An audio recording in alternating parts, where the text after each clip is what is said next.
Hello everyone, welcome to my YouTube channel S life knowledge. तो दोस्तों, आज की इस वीडियो के माध्यम से हम देखेंगे राजनीति शास्त्र के नए सिलेबस के बारे में। तो राजनीति शास्त्र का नया सिलेबस द्वितीय सेमेस्टर वालों के लिए क्या रहने वाला है, तो चलिए देखते हैं। राजनीति शास्त्र द्वितीय सेमेस्टर, प्रश्न का शीर्षक है, प्रश्न पत्र का जो शीर्षक है राजनीति सिद्धांत और अवधारणाएं। पेपर कोड यहाँ पर पाठ्यक्रम कोड आपको दिया गया है। अब हमें देखनी है इसकी विषय वस्तु। तो क्या सिलेबस रहने वाला है, चलिए देखते हैं। टोटल आपका जो सिलेबस है वो 8 यूनिट में विभाजित है। 8 इकाइयाँ आपको देखने को मिलेंगी। तो एक एक करके चलिए देखते हैं किसके जो है इकाई 1 के अंतर्गत क्या पढ़ना है, इकाई 2 के अंतर्गत, इस प्रकार से हम देखेंगे। तो यूनिट फर्स्ट, इकाई 1 के अंतर्गत आप राजनीति शास्त्र देखेंगे। इसके अंतर्गत आप उसकी परिभाषा देखेंगे, प्राकृत देखेंगे, क्षेत्र, तरीके और अन्य सामाजिक विज्ञान के साथ जो है इसका संबंध। तो ये चीज़ें आप इकाई 1 के अंतर्गत पढ़ेंगे। इकाई 2, राजनीति विज्ञान के अध्ययन के लिए दृष्टिकोण। तो पारंपरिक दृष्टिकोण हो गया, आधुनिक दृष्टिकोण। पारंपरिक दृष्टिकोण के अंतर्गत पढ़ेंगे संस्थागत, ऐतिहासिक, समाजशास्त्रीय, दार्शनिक, आदर्शवादी। और आधुनिक दृष्टिकोण के अंतर्गत पढ़ेंगे व्यवहारवाद, उत्तर व्यवहारवाद। तो ये चीज हो गई आपकी यूनिट सेकंड, इकाई 2 में। इकाई 3 में आप देखेंगे यूनिट थर्ड में राज्य। इसके अंतर्गत आप परिभाषा और तत्व देखेंगे। उसके बाद आप मूल सिद्धांत देखेंगे इसी में, ईश्वरीय सिद्धांत, बल सिद्धांत, सामाजिक अनुबंध, विकासवादी सिद्धांत, मार्क्सवादी सिद्धांत। उसके बाद आप राज्य के कार्य देखेंगे।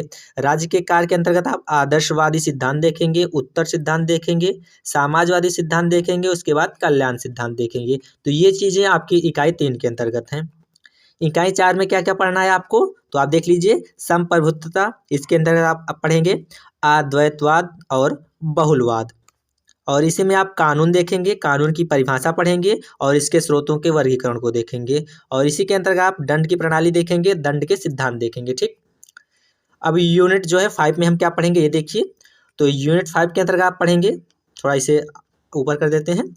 तो स्वतंत्रता, समानता, न्याय, शक्ति, प्रभाव, अधिकार, दायित्व, अधिकार, कर्तव्य, राजनीति, संस्कृति, राजनीति भागीदारी, राजनीतिक विकास और राजनीतिक आधुनिकरण, उत्तर आधुनिकवाद जो है आधुनिकतावाद। तो ये चीजें आप यूनिट 5 में पढ़ेंगे, इकाई 5 में। ठीक, अब देखेंगे इकाई 7 जो है 6 में क्या देखेंगे, इकाई 6 में क्या पढ़ना है हमें। तो इसके अंतर्गत आप पढ़ेंगे आदर्शवाद, व्यक्तिवाद, अराजकतावाद।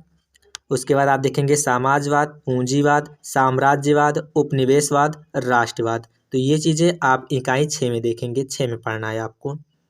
अब इकाई 7 में हम देख लेते हैं क्या पढ़ना है हमें। तो इकाई 7 में आप संसदीय प्रणाली देखेंगे, राष्ट्रपति प्रणाली देखेंगे, संघीय बनाम एकता जो है एकात्मक।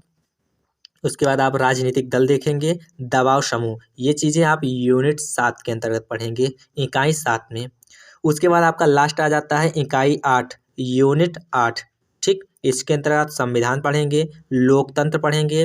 उसके बाद सार्वधिकार जो है सार्वधिकावाद, सार्वधिकारवाद, जनमत, सामाजिक न्याय, धर्मनिरपेक्षता। उसके बाद आप विकेंद्रीकरण। तो ये चीज़ें आप यूनिट 8 के अंतर्गत पढ़ेंगे। तो आई होप दोस्तों आपको जो है राजनीति शास्त्र का द्वितीय सेमेस्टर का जो सिलेबस है वो बिल्कुल क्लियर हो गया है कि आपको क्या पढ़ना है। ठीक, तो इसी प्रकार की वीडियो के साथ फिर मिलेंगे दोस्तों। तब तक के लिए जय हिंद, जय भारत।